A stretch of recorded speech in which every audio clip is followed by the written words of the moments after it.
வணக்கம். டான் தமிழொலியின் இரவு நேர பிரதான செய்தி அறிக்கையோடு இணைந்திருக்கும் நான் ஜெகநாதன் சஜித். முதலில் தலைப்புச் செய்திகள். தமிழ் பொது வேட்பாளர் தொடர்பான அறிவிப்பு எதிர்வரும் புதன்கிழமை அல்லது வியாழக்கிழமை வெளியாகும் என தமிழ் மக்கள் பொதுச்சபையின் பிரதிநிதிகள் அறிவிப்பு. சுயேட்சை வேட்பாளராக சரத் பொன்சேகா கட்டுப்பணம் செலுத்தல். 1,71,40,354 பேர் ஜனாதிபதி தேர்தலில் வாக்களிக்க தகுதி. தேர்தல் சட்ட மீறல்கள் தொடர்பில் 60 முறைப்பாடுகள் கிடைத்துள்ளதாக பெப்ரல் அமைப்பு தெரிவிப்பு. ஸ்ரீலங்கா சுதந்திர கட்சியை காட்டிக் கொடுக்கும் சூழ்ச்சி இடம்பெறுவதாக பேராசிரியர் சமிலலியனக்கே தெரிவிப்பு. பங்களாதேஷ் பிரதமர் ராஜினாமா செய்துள்ள நிலையில் இடைக்கால அரசாங்கம் அமைக்கப்படும் என ராணுவ தளபதி அறிவிப்பு. தொடர்வது முதன்மை செய்தி.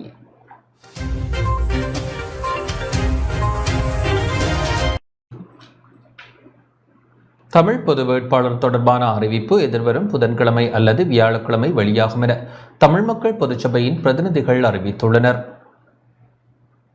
தற்போதைய வேட்பாளர்கள் இருவரின் பெயர்கள் தயாராக இருக்கின்ற நிலையில் தமிழ் பொது வேட்பாளர் தொடர்பான அறிவிப்பு எதிர்வரும் புதன்கிழமை அல்லது வியாழக்கிழமை வெளியாகும் என தமிழ் மக்கள் பொதுச்சபையின் பிரதிநிதிகள் அறிவித்துள்ளனர். எதிர்வரும் ஜனாதிபதி தேர்தலில் தமிழ் பொது வேட்பாளராக யாரை நிறுத்துவது என்பது தொடர்பான கலந்துரையாடல் இன்று மாலை யாழ்ப்பாணத்தில் இடம்பெற்றதை தொடர்ந்து ஊடகங்களுக்கு கருத்து வெளியிடப்பட்டது. கலந்துரையாடலில் தமிழீழ விடுதலை இயக்கத்தின் தலைவரும் நாடாளுமன்ற உறுப்பினருமான செல்வம் அடைக்கலநாதன், ஈழமக்கள் புரட்சிகர விடுதலை முன்னணியின் தலைவர் ஸ்ரீஸ் பிரேமச்சந்திரன், தமிழ் தேசிய கட்சியின் தலைவர் நா ஸ்ரீகாந்தா, தமிழ் தேசிய பசுமை இயக்கத்தின் தலைவர் போ ஐங்கரநேசன், தமிழ் ஈழ விடுதலை இயக்கத்தின் ஊடக பேச்சாளர் குருசுவாமி சுரேந்திரன், அரசியல் ஆய்வாளர்களான நிலாந்தன், யதீந்திரா, சி ஆ ஜோதிலிங்கம், ஜனநாயக போராளிகள் கட்சியின் தலைவர் சி வேந்தன் உள்ளிட்ட பலர் பங்கேற்றனர். இந்த கலந்துரையாடலை தொடர்ந்து தமிழ் தேசிய கட்சியின் தலைவர் நா ஸ்ரீகாந்தா ஊடகங்களுக்கு கருத்து வெளியிட்டார். எதிர்வரும் ஜனாதிபதி தேர்தலில் தமிழ் தேசிய பொது கட்டமைப்பின் சார்பிலே நிறுத்தப்படவிருக்கின்ற தமிழ் பொது வேட்பாளர் தொடர்பிலே கலந்துரையாடி இருக்கின்றோம். 2 வேட்பாளர்கள் தொடர்பிலே தீவிரமான ஆலோசனைகளை மேற்கொள்ள வேண்டிய சூழ்நிலை ஏற்பட்டிருக்கிறது. இறுதி முடிவு எதுவும் எட்டப்படாத நிலைமையிலே மீண்டும் ஒருமுறை கூடி எதிர்வரும் புதன்கிழமை அல்லது வியாழக்கிழமை இறுதி முடிவினை மேற்கொள்ள முடியும் என்று நாங்கள் எதிர்பார்க்கின்றோம். இந்த 2 வேட்பாளர்களையும் பொறுத்த மட்டிலே அவர்கள் இருவருமே எங்களாலே வேட்பாளர்களாக நிறுத்தப்படுவதற்குரிய தகுதிகளை தாராளமாக கொண்டிருந்தாலும் கூட பல்வேறு அரசியல் காரணிகளையும் ஆழமாக பரிசீலித்து உகந்த ஒரு முடிவினை திட்டவட்டமாக எடுக்க வேண்டிய நிலைமை எங்களுக்கு இருக்கின்றது. அந்த வகையிலே எங்களுடைய வேட்பாளர் யார் என்பதை எமது மக்களுக்கு எதிர்வரும் புதன்கிழமை, தவறினால் வியாழக்கிழமை பகிரங்கமாக அறிவிப்போம். அத்துடன் எங்களுடைய தேர்தல் விஞ்ஞாபனம் தொடர்பிலும் தேர்தல் நடவடிக்கைகளுக்காக முன்னெடுக்க வேண்டிய அவசியமான விடயங்கள் தொடர்பிலும் விவாதித்திருக்கிறோம். நாங்கள் நிறுத்த போகிற தமிழ் பொது வேட்பாளர் தமிழ் மக்களுடைய ஆதரவினை அமோகமாக பெற்றுக்கொள்வதற்கு ஏதுவான சகல நடவடிக்கைகளையும் நாங்கள் ஒழுங்காக மேற்கொள்ள முடியும் என்று தீவிரமாக நம்புகின்றோம்.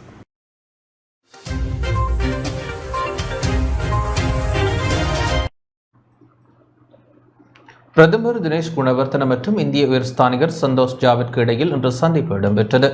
பிரதமர் தினேஷ் குணவர்த்தனவிற்கும் இந்திய உயர்ஸ்தானிகர் சந்தோஷ் ஜாவிற்கும் இடையே சந்திப்பொன்று இடம்பெற்றுள்ளது. இந்த சந்திப்பு இன்று அலரி மாளிகையில் இடம்பெற்றது. இருதரப்பு உறவுகள், பொருளாதாரம் மற்றும் கலாச்சார உறவுகளை வலுப்படுத்தல் தொடர்பில் இந்த கலந்துரையாடலில் ஆராயப்பட்டுள்ளது.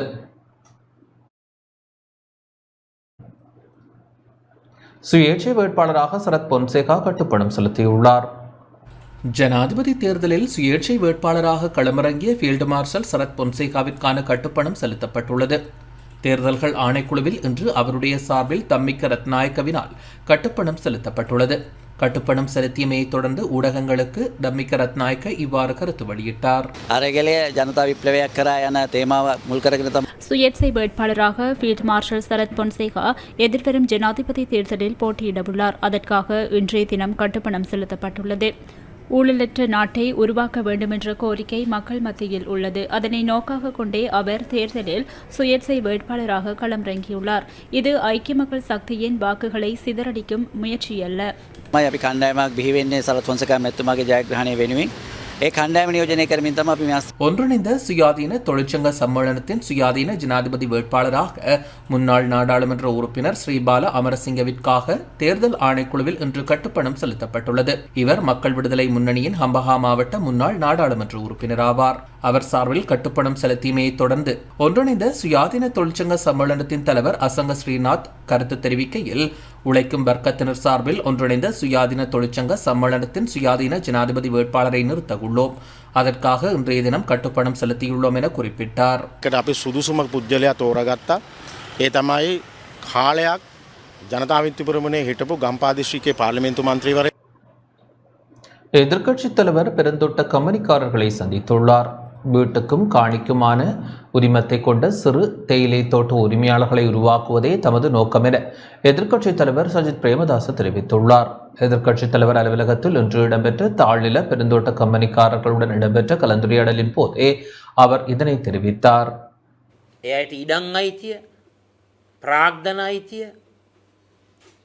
වගා කිරීමේ අයිතිය, කුඩා තේවතු எமது நாட்டின் பொருளாதாரத்தில் பாரிய பங்கினை வகிக்கும் பெருந்தோட்ட கைத்தொழில் துறையில் தேயிலை தோட்டத்துறையானது நாட்டின் சௌபாக்கியத்திற்கு மிக முக்கிய பங்களிப்பை நல்கி வருகிறது. தாழ்நில தோட்ட தொழிலாளர்களை முதன்மை கவனத்தில் கொண்டு எதிர்கால வேலை திட்டத்தில் காணி உரிமை மற்றும் வாழ்வாதார உரிமைகளை வழங்கி தோட்ட கிராமங்களை உருவாக்கி வீட்டுக்கான காணிகளை உறுதிப்பத்திரங்களுடன் பெற்றுத் தருவேன். தோட்ட தொழிலாளர்களின் சம்பளம் குறித்து எப்போதும் பேசுவதை விட மலையக மற்றும் தாழ்நில பெருந்தோட்ட சமூகங்களின் வேலையற்ற இளைஞர்களுக்கு காணி உரிமை, மூலதன உரிமை, பயிர் செய்கைகளுக்கான உரிமைகளை வழங்கி சிறு தேயிலை தோட்ட உரிமையாளராக மாற்றி சமூகத்தில் உயர் ஸ்தானத்திற்கு கொண்டு வருவதே எமது நோக்கமாகும். කටයුත්ත තුළ හැමදාමත්ම කම්කරුවාගේ වේතනය මත පදනම් වුණු ඒ තමන්ගේ සමාජ நாடு தழுவிய ரீதியில் 1,71,40,354 பேர் ஜனாதிபதி தேர்தலில் வாக்களிக்க தகுதி பெற்றுள்ளனர். நாடு தழுவிய ரீதியில் 1,71,40,354 பேர் ஜனாதிபதி தேர்தலில் வாக்களிக்க தகுதி பெற்றுள்ளதாக தேர்தல்கள் ஆணைக்குழு தெரிவித்துள்ளது. தேர்தல்கள் ஆணைக்குழுவினால் இன்று வெளியிடப்பட்டுள்ள ஊடக அறிக்கையிலேயே இந்த விடயம் தெரிவிக்கப்பட்டுள்ளது.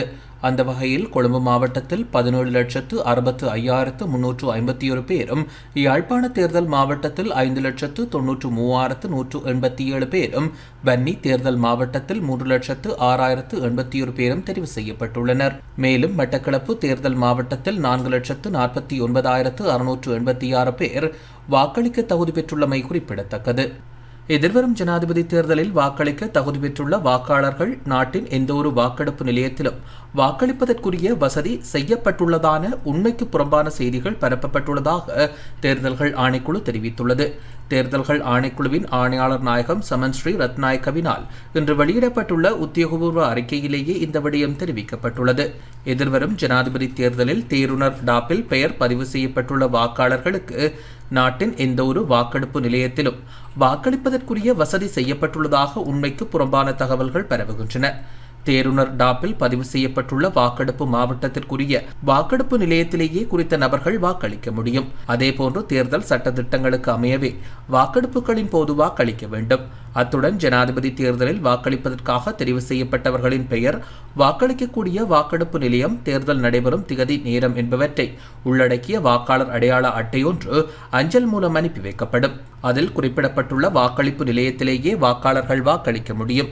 ஆகவே உண்மைக்கு புறம்பான தகவல்களை பரப்புவதை தவிர்த்துக் கொள்ளுமாறு ஊடகங்களிடம் கேட்டுக் கொள்கின்றோம். அதேபோன்று போலியான செய்திகளை கேட்டு ஏமாறாது தேர்தல் ஆணைக்குழுவின் அறிவுறுத்தல்களுக்கு அமைய செயற்படுமாறு பொதுமக்களிடம் தெரிவித்துக் கொள்ள விரும்புகின்றோம் என தெரிவிக்கப்பட்டுள்ளது. தேர்தல் சட்டமீறல்கள் தொடர்பில் 60 முறைப்பாடுகள் கிடைத்துள்ளதாக பெப்ரல் அமைப்பின் நிறைவேற்று பணிப்பாளர் ரோஹன் ஹெட்டியாராச்சி தெரிவித்துள்ளார். தேர்தல் முறைப்பாடுகள் தொடர்பில் ஜனாதிபதி தேர்தல் அறிவிக்கப்பட்டதில் இருந்து இதுவரை 60 முறைப்பாடுகள் கிடைத்துள்ளதாக தேர்தல் கண்காணிப்பு அமைப்பான பெப்ரல் அமைப்பின் நிறைவேற்று பணிப்பாளர் ரோஹன் ஹெட்டியாராச்சி தெரிவித்துள்ளார். அரசு அதிகாரங்கள், சொத்துக்கள் தவறாக பயன்படுத்தப்பட்டமை தொடர்பிலேயே அதிகளவு முறைப்பாடுகள் கிடைத்துள்ளன. இதுகுறித்த முறைப்பாடுகள் தனிப்பட்ட சம்பவங்களாக தெரிவிக்கப்பட்டாலும் அவை சமூகத்தை ஒட்டுமொத்தமாக பாதிக்கின்றன. பொருட்களை வழங்குதல், நியமனங்களை வழங்குதல், இடமாற்றம் வழங்குதல் போன்றனவும் இடம்பெறுகின்றன என பஃப்ரல் அமைப்பின் நிறைவேற்று பணிப்பாளர் ரோஹன ஹெட்டியாராய்ச்சி குறிப்பிட்டுள்ளார். மருத்துவர் ராமநாதன் அர்ச்சுனா தொடர்ந்தும் விளக்கமறியலில் வைக்கப்பட்டுள்ளார். மன்னார் மாவட்ட பொது வைத்தியசாலைக்குள் அனுமதியின்றி நுழைந்து முரண்பாட்டில் ஈடுபட்ட மருத்துவர் ராமநாதன் அர்ச்சுனாவை தொடர்ந்தும் விளக்கமறியலில் வைக்குமாறு மன்னார் நீதவான் இன்று உத்தரவிட்டுள்ளார். இன்று நகர்த்தல் பத்திரம் ஊடாக வழக்கு விசாரணைக்கு எடுத்துக் கொள்ளப்பட்ட நிலையில் பிணை மனு நிராகரிக்கப்பட்டதுடன் தொடர்ந்தும் விளக்கமறியலில் வைக்குமாறு மன்னார் நீதவான் உத்தரவிட்டார். அத்துடன் மருத்துவருடன் நுழைந்து காணொளி பதிவுகளை மேற்கொண்ட இருவரையும் விசாரணைக்கு உட்படுத்துமாறும் நீதவான் போலீசாருக்கு உத்தரவிட்டார். மன்னார் வைத்தியசாலைக்குள் கடந்த வெள்ளிக்கிழமை இரவு அனுமதியின்றி நுழைந்து பெண்கள் மகப்பேற்று விடுதிக்குள் பணியாற்றிய வைத்தியருக்கு இடையூறு விளைவித்ததுடன் வைத்தியரின் அறைக்கு சென்று அனுமதியின்றி புகைப்படங்கள் மற்றும் காணொளி எடுத்தமை தொடர்பில் மன்னார் போலீசில் மருத்துவர் அர்ச்சுனாவுக்கு எதிராக முறைப்பாடு செய்யப்பட்டது. அதற்கமைய கடந்த சனிக்கிழமை மன்னார் போலீசாரால் கைது செய்யப்பட்ட அர்ச்சுனா மன்னார் நீதவான் முன்னிலையில் ஆஜர்படுத்தப்பட்ட போது எதிர்வரும் 7ஆம் தேதி வரை விளக்கமறியலில் வைக்கப்பட்டார். இந்த நிலையில் இன்று சட்டத்தரணிகள் ஊடாக பிணை மனு ஒன்றில் விண்ணப்பம் செய்யப்பட்ட நிலையில் நகர்த்தல் பத்திரம் ஊடான பிணை மனு நிராகரிக்கப்பட்ட நிலையில் மருத்துவர் ராமநாதன் அர்ச்சுனா தொடர்ந்தும் விளக்கமறியலில் வைக்கப்பட்டுள்ளார். இதேவேளை மன்னார் மாவட்ட பொது வைத்தியசாலையில் இளம் குடும்ப பெண் உயிரிழந்த விவகாரம் தொடர்பில் உரிய தரப்பினருக்கு எதிரான சட்ட நடவடிக்கைகள் முன்னெடுக்கப்படும் என வைத்தியசாலை பணிப்பாளர் உறுதியளித்துள்ளார். மன்னார் மாவட்ட பொது வைத்தியசாலையில் கடந்த 27ஆம் தேதி உயிரிழந்த இளம் குடும்ப பெண்ணின் மரணம் தொடர்பாக பல்வேறு கட்ட விசாரணைகள் இடம்பெற்று வருவதோடு குறித்த சம்பவம் தொடர்பில் நீதியான விசாரணை முடிவடைந்த நிலையில் உரிய தரப்பினருக்கு எதிரான சட்ட நடவடிக்கைகள் முன்னெடுக்கப்படும் என மன்னார் மாவட்ட பொது வைத்தியசாலையின் பணிப்பாளர் வைத்தியர் அசாத் எம் ஹனீஃபா தெரிவித்துள்ளார். மன்னார் மாவட்ட பொது வைத்தியசாலையில் கடந்த 27ஆம் தேதி இளம் குடும்ப பெண் உயிரிழந்த சம்பவம் தொடர்பாக பல்வேறு தரப்பினராலும் குற்றச்சாட்டுகள் முன்வைக்கப்பட்டன. குறித்த பெண்ணின் மரணம் நோயாளர் விடுதியில் இருந்த வைத்தியர் மற்றும் பணியாளர்களின் அசண்டையினம் காரணமாக இடம்பெற்றுள்ளதாக குறித்த பெண்ணின் குடும்பத்தினர் குற்றம் சுமத்தினர். குறித்த மரணம் தொடர்பில் நீதியான விசாரணைகள் இடம்பெற்று உரிய வைத்தியர் மற்றும் கடமையில் இருந்தவர்களுக்கு எதிராக சட்ட நடவடிக்கை எடுக்கப்பட வேண்டும் என்ற குற்றச்சாட்டுகள் முன்வைக்கப்பட்டன. இந்த நிலையில் நேற்றைய தினம் நாடாளுமன்ற உறுப்பினர் செல்வம் அடைக்கலநாதன் மன்னார் மாவட்ட பொது வைத்தியசாலைக்கு சென்று வைத்தியசாலையின் பணிப்பாளர் மற்றும் வைத்தியர்களுடன் கலந்துரையாடலை மேற்கொண்டார். இதன்போது மன்னார் பொது வைத்தியசாலைக்குள் கடந்த வெள்ளிக்கிழமை இரவு அனுமதியின்றி நுழைந்து பெண்கள் மகப்பேற்று விடுதிக்குள் பணியாற்றிய வைத்தியருக்கு இடையூறு விளைவித்ததுடன் வைத்தியசாலை நிர்வாகத்திற்கு இடையூறை ஏற்படுத்திய வைத்தியர் அர்ச்சுனாவின் செயற்பாடுகள் குறித்தும் கேட்டறிந்தார்.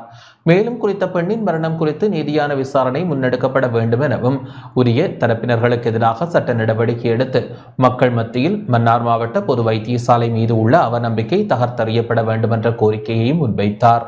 இதன்போது உயிரிழந்த இளம் குடும்ப பெண்ணின் மரணம் தொடர்பாக பல்வேறு கட்ட விசாரணைகள் இடம்பெற்று வருவதோடு குறித்த சம்பவம் தொடர்பில் நீதியான விசாரணை முடிவடைந்த நிலையில் உரிய தரப்பினருக்கு எதிராக சட்ட நடவடிக்கைகள் முன்னெடுக்கப்படும் என வைத்தியசாலை பணிப்பாளர் வைத்தியர் அசாத் எம் ஹனீஃபா நாடாளுமன்ற உறுப்பினரிடம் உறுதியளித்தார்.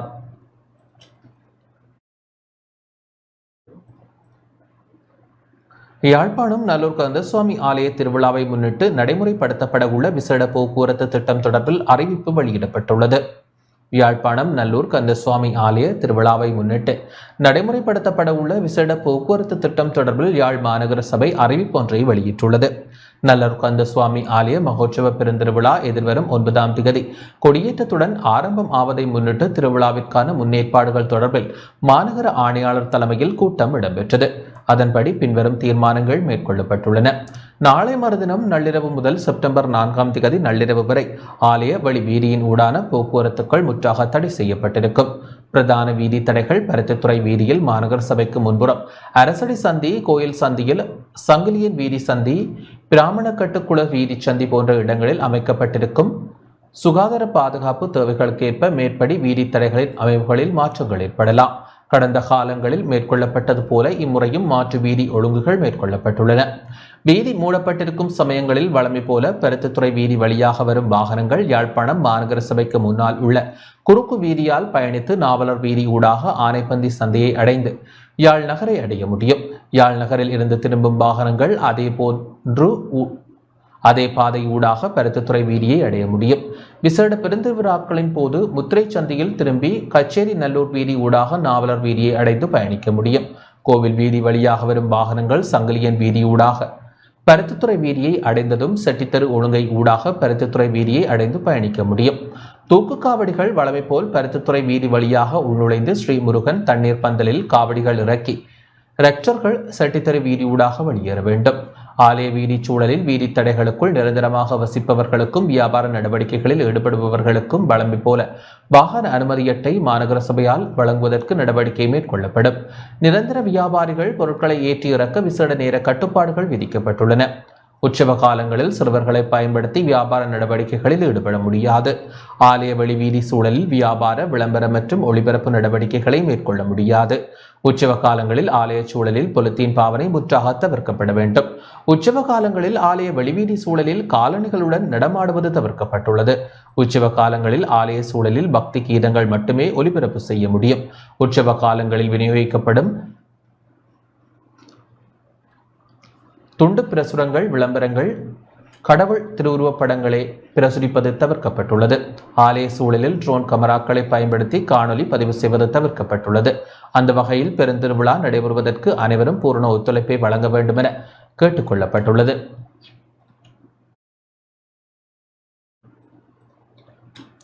தாம் கல்லடி கடற்கரையிலிருந்து தப்பி ஓடினேன் என்பதை நாடாளுமன்ற உறுப்பினர் சாணக்கியன் நிரூபித்தார். அரசியலில் இருந்து தாம் விலகுவதாக ராஜாங்க அமைச்சர் சதாசிவம் வியாழேந்திரன் தெரிவித்துள்ளார். அவ்வாறு நிரூபிக்க முடியாவிட்டால் அவரால் அரசியலில் இருந்து விலக முடியுமா எனவும் ராஜாங்க அமைச்சர் சதாசிவம் வியாழேந்திரன் கேள்வி எழுப்பியுள்ளார். நான் லஞ்சம் வாங்கினேன், கல்லடி கடற்கரையிலிருந்து தப்பி ஓடினேன் என்பதை சாணக்கியன் எம்பி நிரூபிக்காவிட்டால் அரசியலில் இருந்து ஒதுங்குவாரா என ராஜாங்க அமைச்சர் சதாசிவம் வியாழேந்திரன் கேள்வி எழுப்பியுள்ளார். இன்று மட்டும் ஊடக மையத்தில் இடம்பெற்ற ஊடக சந்திப்பில் அவர் இதனை தெரிவித்தார். கௌரவ நாடாளுமன்ற உறுப்பினர் சாணக்கியன் அவர்களுக்கு ஒரு பகிரங்க சவாலை நான் ஊடகங்கள் வாயிலாக விடுகிறேன். இவருக்கு மானம், சூடு, சொரணை, முதுகெலும்பு இருந்தா நான் கல்லடி பாலத்தை தாண்டி கல்லடி கடற்கரைக்கு ஆட்ட உள்ள சென்று தப்பியோடின அந்த செய்தியை ஆதாரபூர்வமாக நிரூபிக்க முடியுமா? ஒரு பொது வழியிலே ஒரு அப்பட்டமான பொய்யை மக்கள் மத்தியிலே கட்டவிழ்த்து விட்டு இவரை பார்த்து கேட்கின்றேன், இதை இவர் நிரூபிப்பார் என்றால் நான் 24 மணித்தியாலத்தில் அரசியல் ஒதுங்கும். அப்படி இவர் நிரூபிக்காவிட்டால் ஒரு ரோசமுள்ள மானமுள்ள ஒருவராக இருந்தால் இவர் 24 மணித்தியாலத்தில் அரசியல் ஒதுங்க முடியுமா? செய்திகள் தொடர்கின்றன. கிளிநொச்சி பளை மத்திய கல்லூரி சாரணர்களுக்கான சின்னம் சூட்டும் நிகழ்வு இன்று இடம்பெற்றது. கிளிநொச்சி பளை மத்திய கல்லூரி சாரணர்களுக்கான சின்னம் சூட்டும் நிகழ்வு கல்லூரி அதிபர் கு ரவீந்திரா தலைமையில் இன்று இடம்பெற்றது. பிரதம விருந்தினராக பிரபல தொழிலதிபர் மற்றும் சமூக சேவர் நடேசப்பிள்ளை காதரூபன் பங்கேற்றார். சிறப்பு விருந்தினராக கிளிநொச்சி மாவட்ட சாரண ஆணையாளர் சி விக்னேஸ்வரன் பங்கேற்றதுடன் கௌரவ விருந்தினர்களாக பளை கோட்ட உதவி சாரண ஆணையாளர் த நிர்மல், சாரணிய உயர் விருதான ஜனாதிபதி விருது பெற்ற செல்வி யோ கோமகள், உதவி அதிபர், பகுதி தலைவர், ஆசிரியர்கள் பங்கேற்றனர். சாரணிய ஆசிரியர் ப நிஷாந்தன் மற்றும் ச டெனிஸ் ஆகியோர் ஒழுங்கமைப்பில் இடம்பெற்ற நிகழ்வில் புதிதாக இணைந்த சாரண மாணவர்களுக்கு சின்னங்கள் அணிவிக்கப்பட்டன. பெருந்தோட்டத்துறையின் ஆசிரியர்களுக்கான கல்வி மேம்பாட்டு திட்டம் வித்யாவர்தன இன்று அங்குரார்ப்பணம் செய்யப்பட்டுள்ளது. நீர்வளங்கள் மற்றும் தோட்ட உட்கட்டமைப்பு வசதிகள் அபிவிருத்தி அமைச்சு, கல்வி அமைச்சு மற்றும் இலங்கை தேசிய கல்வி நிறுவனம் இணைந்து நடாத்தும் பெருந்தோட்டத்துறையின் ஆசிரியர்களுக்கான கல்வி மேம்பாட்டு திட்டம் வித்யாவர்தன இன்று அங்குரார்ப்பணம் செய்யப்பட்டுள்ளது. இந்திய உயர்ஸ்தானிகர் காரியாலயம், நீர்வளங்கள் மற்றும் தோட்ட உட்கட்டமைப்பு வசதிகள் அபிவிருத்தி அமைச்சு, கல்வி அமைச்சு மற்றும் இலங்கை தேசிய கல்வி நிறுவனம் ஆகியவற்றின் ஒழுங்குபடுத்தலுடன் இந்த நிகழ்வானது இன்றைய தினம் அலரி மாளிகையில் இடம்பெற்றது.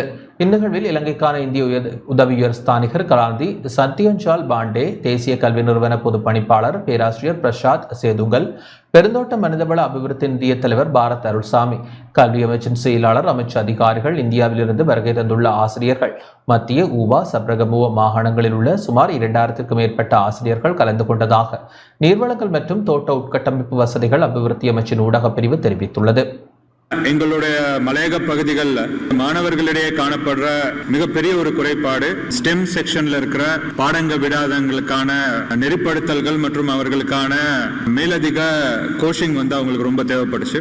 1948ஆம் ஆண்டு தொட்டு இன்று வரை பல இன்னல்களுக்கும் சவால்களுக்கும் முகம் கொடுத்து இன்னைக்கு ஏனைய சமூகங்களோடு போட்டி போட்டு வளரக்கூடிய அளவுக்கு வந்திருக்கான முக்கியமான காரணம் எங்களுடைய ஆசிரியர் சமூகம் வந்து அவங்களுடைய சேவை மனப்பான்மையும் அவங்களுடைய விடாமுயற்சியும் சொன்னால் யாருமே அதை மறக்க முடியாது.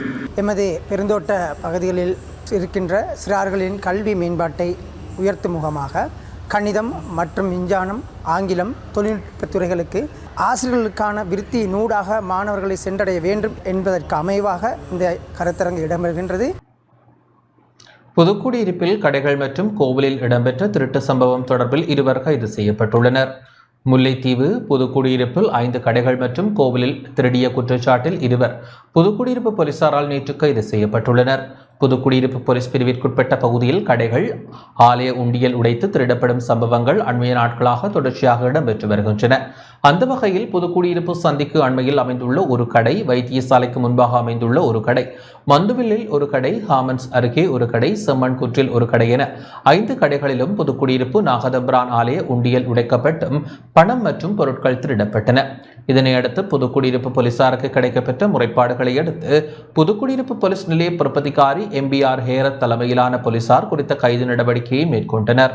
கைது செய்யப்பட்ட குறித்த சந்தேக நபர்களிடமிருந்து திருடப்பட்ட 46,230 ரூபாய் பணமும் திருடப்பட்ட பொருட்களும் கைப்பற்றப்பட்டுள்ளன. 14 வயதுடைய சிறுவனும் 24 வயதுடைய இளைஞரும் கைது செய்யப்பட்டுள்ளனர்.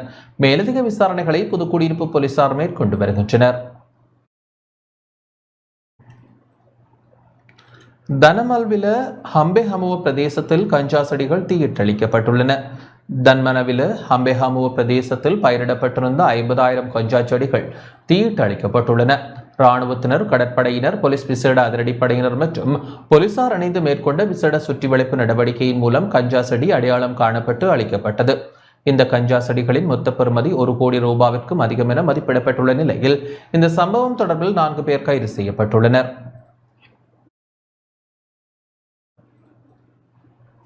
ஒன்றாக இணைந்து மோசடிகளில் ஈடுபட்டு வந்த ஒரு தரப்பினர் இன்று ரணிலின் பக்கம், மற்றொரு தரப்பு மஹிந்தவுடனும் கூடியிருக்கின்றனர் என நாடாளுமன்ற உறுப்பினர் கயந்த கருணாதிலக தெரிவித்துள்ளார்.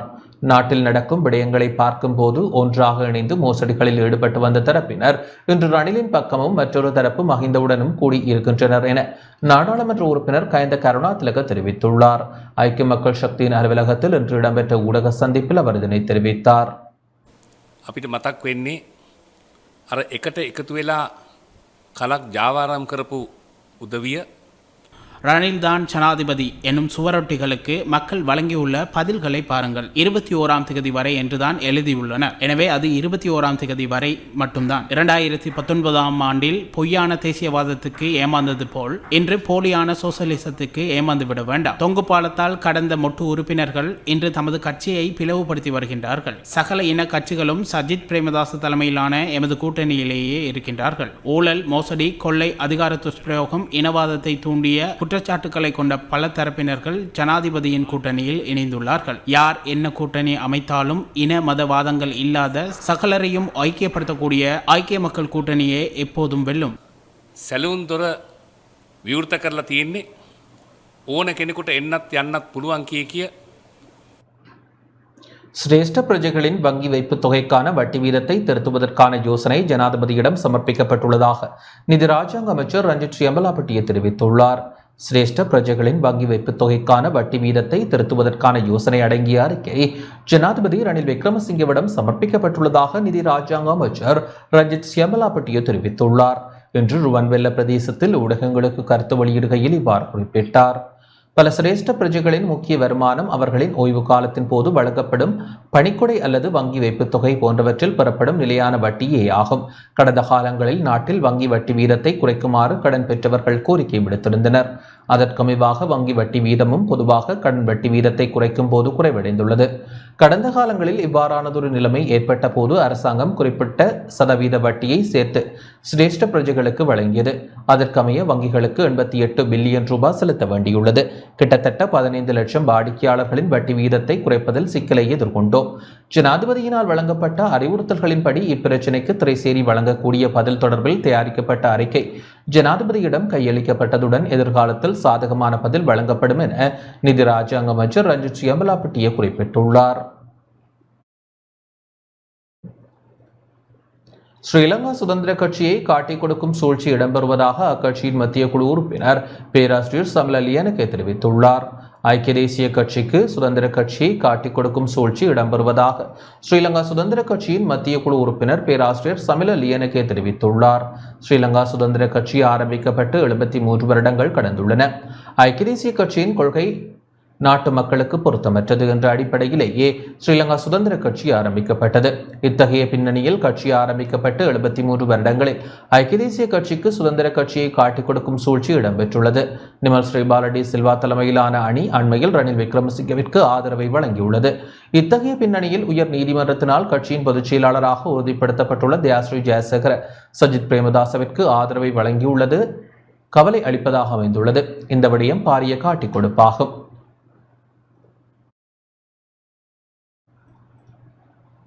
சஜித் அடுத்த ஜனாதிபதி என்பது உறுதியாகியுள்ளது என நாடாளுமன்ற உறுப்பினர் முஜிபுர் ரஹ்மான் தெரிவித்துள்ளார். அடுத்த ஜனாதிபதி சஜித் பிரேமதாச என்பது உறுதியாகியுள்ளதாக ஐக்கிய மக்கள் சக்தியின் நாடாளுமன்ற உறுப்பினர் முஜிபுர் ரஹ்மான் தெரிவித்துள்ளார். மாளிகாவத்தையில் இன்று ஊடகங்களுக்கு கருத்து தெரிவித்த போதே அவர் இதனை தெரிவித்தார். බහුතර ජනතාවක් විශ්වාස කරලා තිබෙනවා හැම සමීක්ෂණයකින්ම அடுத்த ஜனாதிபதி சஜித் பிரேமதாச என்பது உறுதியாகியுள்ளது. கருத்து கணிப்பின் அடிப்படையில் அந்த விடயம் உறுதியாகியுள்ளது. மொட்டு கட்சி பிளவுபட்டுள்ளது. அதில் பெரும்பாலானோர் ரணிலுக்கு ஆதரவு வழங்குகின்றனர். அவர்கள் ரணிலுடன் இணைந்துள்ள விடயத்தினால் அவரால் வெற்றியடைய முடியாது. ஐக்கிய மக்கள் சக்தியினர் ரணில் விக்ரமசிங்கவுடன் இணையும் வாய்ப்பு இல்லை. காரணம், மொட்டு கட்சியின் தலைவர் போன்றே தற்போது ரணில் விக்ரமசிங்க உள்ளார். அவர்களுடன் ஐக்கிய மக்கள் சக்தியினர் இணைந்து கொள்வார்கள் என நான் எண்ணவில்லை. ඒක හෙළිදරව් වෙලා තිබෙනවා. එහෙම කියන්න கிளிநொச்சி இரணைதீவு பகுதியில் நேற்று 82 மில்லியன் ரூபாய் பெறுமதியான கேரள கஞ்சா தொகை மீட்கப்பட்டுள்ளது. கிளிநொச்சி இரணைதீவு பகுதியில் 82 மில்லியன் ரூபாய் பெறுமதியான கேரள கஞ்சா தொகை மீட்கப்பட்டுள்ளதாக கடற்படை தெரிவித்துள்ளது. இலங்கை இராணுவத்தினரும் கடற்படையினரும் இணைந்து முன்னெடுக்கும் கடற்பரப்பில் மேற்கொள்ளப்படும் சட்டவிரோத நடவடிக்கைகளை தடுக்கும் விசேட சோதனை நடவடிக்கையின் போதே இந்த போதைப்பொருள் மீட்கப்பட்டுள்ளது. கடற்கரையில் 6 உரப்பொதிகளில் போதைப்பொருள் மறைத்து வைக்கப்பட்டிருந்த நிலையில் அதில் 99 பொதிகளில் மறைத்து வைக்கப்பட்டிருந்த 207 கிலோகிராமிற்கும் அதிக தொகை கஞ்சா மீட்கப்பட்டுள்ளது. இந்நிலையில் கடற்படையினரால் கைப்பற்றப்பட்ட கேரள கஞ்சா தொகை மேலதிக விசாரணைகளுக்காக முழங்காவில் போலீசாரிடம் ஒப்படைக்கப்பட்டுள்ளது. கல்வி புரட்சி மூலமே மலையகத்தில் நிலையான மாற்றத்தை ஏற்படுத்த முடியும் என தாம் நம்புவதாக பாரத் அருள்சாமி தெரிவித்துள்ளார். மலையக கல்வித்துறையை மேம்படுத்துவதற்கு முன்னுரிமை வழங்கப்பட்டுள்ளதுடன் அதற்கான உதவிகளை இந்தியா வழங்கி வருவதாக இலங்கை தொழிலாளர் காங்கிரசின் உபத்தலைவரும் பெருந்தோட்ட மனிதவள அபிவிருத்தி நிதியத்தின் தலைவருமான பாரத் அருள்சாமி தெரிவித்தார். கண்டி மஹியாவ கலைமகள் கல்லூரியில் அமைக்கப்பட்டுள்ள பாதுகாப்பு உட்கட்டமைப்பு கையளிப்பு நிகழ்வில் நேற்று கலந்து கொண்டு உரையாற்றிய போதே அவர் இதனை குறிப்பிட்டார். அமைச்சர் ஜீவன் தொண்டமானின் ஆலோசனை மற்றும் வழிகாட்டலுடன் மலையகத்தில் கல்வித்துறையை மேம்படுத்துவதற்கு முன்னுரிமை வழங்கி பல திட்டங்களை செயற்படுத்தி வருகின்றோம். இந்திய அரசும் நமக்குரிய உதவிகளை வழங்கி வருகின்றது. அறிவளர்ச்சி வேலை திட்டமும் ஆரம்பிக்கப்பட உள்ளது. அமைச்சர்களான ஜீவன் தொண்டமான், சுசில் பிரேமஜெயந்த ஆகியோர் தலைமையில் இதற்கான நிகழ்வு இடம்பெறும். இலங்கைக்கான இந்திய தூதுவரும் இந்நிகழ்வில் பங்கேற்பார். கல்வி புரட்சி மூலமே மலையகத்தில் நிலையான மாற்றத்தை ஏற்படுத்தலாம் என தான் நம்புவதாகவும் பாரத் அருள்சாமி குறிப்பிட்டுள்ளார்.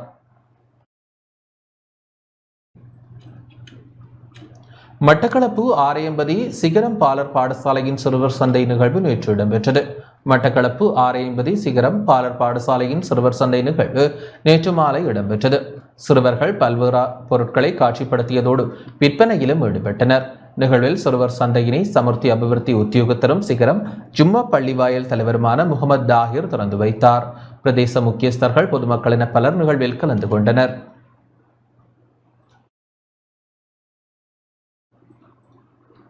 அனைத்து இனங்களையும் ஒன்றிணைக்கும் வகையிலான கட்சியையே தாம் உருவாக்கியுள்ளோம் என காமினி வலேபுட தெரிவித்துள்ளார்.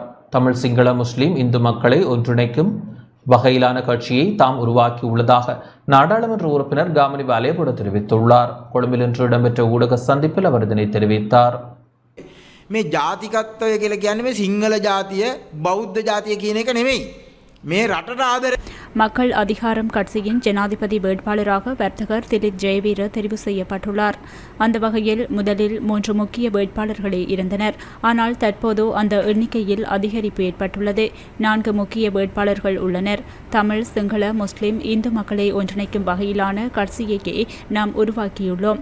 ஐக்கிய தேசிய கட்சியை கட்டியெழுப்ப முடியாது என்பதை ஜனாதிபதி ரணில் விக்ரமசிங்க நன்கு அறிந்து கொண்டுள்ளார். அதனை கருத்தில் கொண்டு அவர் மொட்டு கட்சியை சேர்ந்தவர்களை தன்னுடன் இணைத்துக் கொண்டுள்ளார். இந்த சூழ்ச்சிகளுக்கு இடமளிக்க முடியாது. කරන ජාතිය රට රැකගන්න ඕනි කියන ජාතිය යුද්ධ වෙලාවේදී තමන්ගේ ජීවිත අබුදරුවන් කැප කරමින් ඒ වෙනුවෙන් ගිය කණ්ඩායම ඕනෑම අරගල අවස්ථාවකදී තමන්ගේ පුජ්‍යලික අභිමතාර්ථ எதிர்வரும் ஜனாதிபதி தேர்தலில் 70 லட்சம் மக்களின் ஆதரவு சஜித் பிரேமதாசவிற்கு கிடைக்கப்பெறும் என ஹெரோனிகா பிரேமச்சந்திர தெரிவித்துள்ளார். எதிர்வரும் ஜனாதிபதி தேர்தலில் 70 லட்சம் மக்களின் ஆதரவு சஜித் பிரேமதாசவிற்கு கிடைக்கப்பெறும் என்ற நம்பிக்கை உள்ளதாக முன்னாள் நாடாளுமன்ற உறுப்பினர் ஹெரோனிகா பிரேமச்சந்திர தெரிவித்துள்ளார். கொழும்பில் இன்று ஊடகங்களுக்கு கருத்து தெரிவித்த போதே அவர் இதனை குறிப்பிட்டார். හැමෝම ගෙවල් ගිනි තිබ්බා මේ රට බංකොලොත් කරපු මිනිස්සුන්ගේ. ඔය රනිල් වික්‍රමසිංහගේ ඔඩොක්කුවේ ගෙවල් ගිනි ගත්ත කී දෙනෙක් ඉන්නවද? ඔය රනිල් වික්‍රමසිංහගේ ඔඩොක්කුවේ වංචා දූෂණ චෝදනාවලට ලක් වෙලා අද වෙනකොට මේ බරපතල විදිහට මේ දඬුවම් විඳින්න ඕන මිනිස්සු. වංචා දූෂණ කරපු කට්ටිය කොච්චර ඉන්නවද? ஐக்கிய மக்கள் சக்திக்கு கிராமிய மட்டத்தில் ஆதரவு உள்ளது. கடந்த காலங்களில் வேறு கட்சியின் ஆதரவாளர்களாக இருந்தவர்களின் ஆதரவும் ஐக்கிய மக்கள் சக்திக்கு கிடைக்கப்பெற்றுள்ளது. நாட்டு மக்களுக்கு 2 தெரிவுகள் உள்ளன. ஊழல்வாதிகளையா அல்லது ஊழல் அற்றவர்களையா தெரிவு செய்வது என்ற விடயம் உள்ளது. 70 லட்சம் விருப்பு வாக்குகள் எமக்கு கிடைக்கப்பெறும் என்ற நம்பிக்கை எமக்கு உள்ளது. அத்துடன் ஜனாதிபதி ரணில் விக்ரமசிங்கவால் தான் வரிசை யுகம் முடிவுக்கு கொண்டுவரப்பட்டதாக கூறுகின்றனர். ஆனால் அதில் உண்மையில்லை. நாட்டு மக்களின் காரணமாகவே வரிசை யுகம் முடிவுக்கு கொண்டுவரப்பட்டது. நாட்டு மக்களே அதிகளவு அதிகரிக்கப்பட்ட வரிகள் அனைத்தையும் செலுத்தினர். ரணில் விக்ரமசிங்க அல்ல.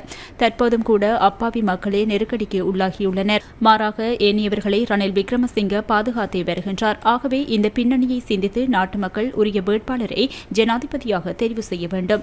நாட்டை பங்குரோத்து அடைய செய்தவர்களை அருகில் வைத்துக் கொண்டு எவ்வாறு நாட்டை கட்டியெழுப்ப முடியும்? නමත් නෙවෙයි. රත්තරන් කියන නම එතුමාට පට බැඳුනේ මේ ඒකත් මේ හොඳ සිද්ධියක් හින්දා නෙවෙයි. ඒතර එවැනි හොඳ වැඩක් කරන්න ගිහලා නෙවෙයි. ඒතර எவனி புத்கலேக். செய்திகள் தொடர்கின்றன. ஜனநாயக இடதுசாரி முன்னணி சஜித்திற்கு ஆதரவு வழங்க உள்ளது. எதிர்வரும் ஜனாதிபதி தேர்தலில் எதிர்க்கட்சித் தலைவர் சஜித் பிரேமதாசவிற்கு ஆதரவை வழங்க உள்ளதாக ஜனநாயக இடதுசாரி முன்னணியின் முன்னாள் நிறைவேற்றுக்குழு உறுப்பினர் சஞ்சீவ தம்பிக்கு தெரிவித்துள்ளார். கொழும்பில் இன்று இடம்பெற்ற ஊடகவியலாளர் சந்திப்பின் போதே அவர் இதனை தெரிவித்துள்ளார். වමේ ව්‍යාපාරය තේරුම් අරගෙන ඉන්නේ. ඒ නිසා අපිට අද මෙතනට කණ්ඩායමක් ගේන්න බැරි වුණාට වමේ කණ්ඩායමක් අපි මේ වෙනකොට අපිට മന്ത്രിවරු 150 எதிர்வரும் ஜனாதிபதி தேர்தலில் எதிர்க்கட்சித் தலைவர் சஜித் பிரேமதாசவுக்கு எம்முடைய ஆதரவை வழங்க உள்ளோம். அரசாங்கத்தினால் செய்ய முடியாமல் போன பல திட்டங்களை எதிர்க்கட்சித் தலைவர் மூச்சு திட்டம், ஸ்மார்ட் வகுப்பறை திட்டத்தினூடாக மேற்கொண்டுள்ளார். அதனை கருத்தில் கொண்டே நாம் அவருடன் இணைந்து கொண்டுள்ளோம். கடந்த தேர்தல்களில் ராஜபக்சர்களுக்கு ஆதரவை வழங்கி அவர்களின் வெற்றிக்கு பலம் செலுத்தவர்களே தற்போது இங்குள்ளனர். மொட்டு கட்சியின் திருடர்கள் அனைவரும் ஒன்றிணைந்து ஒரு அணியாக உள்ளனர். ஆகவே நாட்டின் ஜனநாயகத்தை சஜித்தால் மாத்திரமே பாதுகாக்க முடியும் என அறிந்து கொண்டுள்ளோம். அதனை கருத்தில் கொண்டே தேர்தலில் அவருக்கு ஆதரவை வழங்க தீர்மானித்துள்ளோம். කුරුළු ත්‍රස්තවාදීන් මෙන් ඔවුන්ව ஹஷான் திலகரத்ன மற்றும் அப்சாரி திலகரத்ன ஆகியோர் இன்று ஐக்கிய மக்கள் சக்தியில் இணைந்துள்ளனர். இலங்கை கிரிக்கெட் அணியின் முன்னாள் வீரர்களில் ஒருவரான ஹஷான் திலகரத்ன எதிர்க்கட்சித் தலைவர் சஜித் பிரேமதாச தலைமையிலான ஐக்கிய மக்கள் சக்தியுடன் இன்றைய தினம் இணைந்து கொண்டுள்ளார். அவர் பங்களாதேஷ் கிரிக்கெட் மகளிர் அணியின் பயிற்றுவிப்பாளர்களாக கடமையாற்றி வருகின்றார். அவரது பாரியாரான அப்சாரி சிங்கபாகு திலகரத்ன இலங்கை மகளிர் கிரிக்கெட் அணியின் ஏற்பாட்டாளராக கடமையாற்றி வரும் நிலையில் அவரும் ஐக்கிய மக்கள் சக்தியில் இணைந்து கொண்டுள்ளமை குறிப்பிடத்தக்கது.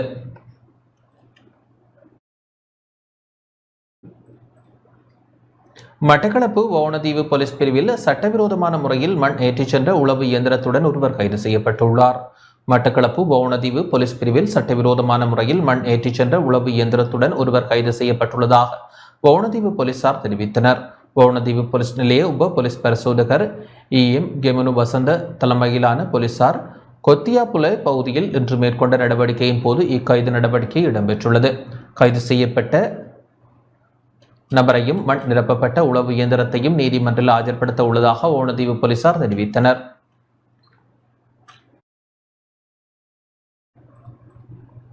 கிளப் வசந்தவின் கொலை தொடர்பில் கைது செய்யப்பட்ட 10 சந்தேக நபர்கள் தொடர்ந்தும் விளக்கமறியலில் வைக்கப்பட்டுள்ளனர்.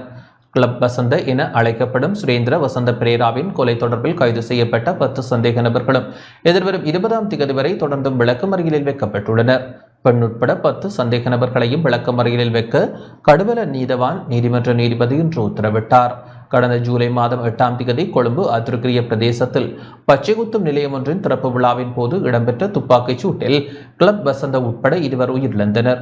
அத்துடன் பாடகி கே சுஜீவா உட்பட 4 பேர் காயமடைந்தமை குறிப்பிடத்தக்கது. நாடளாவிய ரீதியில் கடந்த 24 மணித்தியாலத்திற்குள் மேற்கொள்ளப்பட்ட யுக்திய நடவடிக்கையின் மூலம் 687 பேர் கைது செய்யப்பட்டுள்ளனர். நாடளாவிய ரீதியில் கடந்த 24 மணித்தியாலத்திற்குள் மேற்கொள்ளப்பட்ட யுக்திய நடவடிக்கையின் போது போதைப்பொருள் குற்றம் தொடர்பில் 687 பேர் கைது செய்யப்பட்டுள்ளனர். கைது செய்யப்பட்டவர்களில் 683 ஆண்களும் 4 பெண்களும் அடங்குகின்ற நிலையில் 9 பேர் போலீஸ் தடுப்பு காவலில் வைக்கப்பட்டுள்ளதுடன் 2 பேர் புனர்வாழ்வு நிலையங்களுக்கு அனுப்பி வைக்கப்பட்டுள்ளனர்.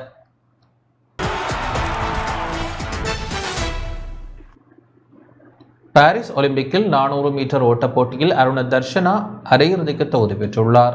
பாரிஸ் ஒலிம்பிக்கில் ஆடவருக்கான 400 மீட்டர் ஓட்டப் போட்டியில் இலங்கையை பிரதிநிதித்துவப்படுத்திய அருண தர்ஷனா அரையிறுதிக்கு தகுதி பெற்றுள்ளார். நேற்றிரவு 11:15 மணிக்கு இடம்பெற்ற போட்டியில் 6 ஹீட்களை கொண்ட இந்த போட்டியின் 5வது ஹீட் போட்டியில் அருண கலந்து கொண்டார்.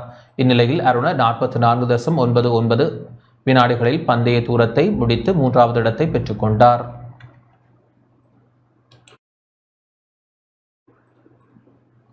இத்துடன் இந்த செய்தி அறிக்கை நிறைவடைகின்றது. வணக்கம்.